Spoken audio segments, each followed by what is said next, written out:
এটা একটা প্লেট আছে, বাটারফ্লাই ডিজাইন করা আছে।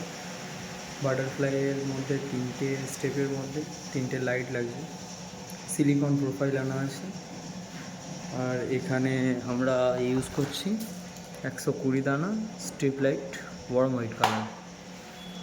আর এর আগের থেকেই ওয়্যারিং করা আছে, সব কিছু সুইচ বোর্ড লেগেই আছে। আর এর এখান থেকে বোর্ডের থেকে কাটিং করে এর জন্য তার ছাড়া আছে। ড্রাইভারের পিছন থেকে আগের থেকেই তার ওয়্যারিং করাই রয়েছে। আর এর কানেকশান এখন আমি দিচ্ছি। তো এটা এখন কিছুটা কমপ্লিট হয়েছে, এরকমই লাগছে। পুরোপুরি সব কিছু কমপ্লিট হয়ে যাওয়ার পর আরও সুন্দর লাগবে। এই যে বাটারফ্লাইয়ের পিছনেও এই লাইটটা লাগবে। তো এই যে প্রোফাইলটার রোল আমরা হচ্ছে কি অনলাইন থেকে আনিয়েছি, এটাকে বলা হয় সিলিকন প্রোফাইল। 12 mm থিকনেস আছে।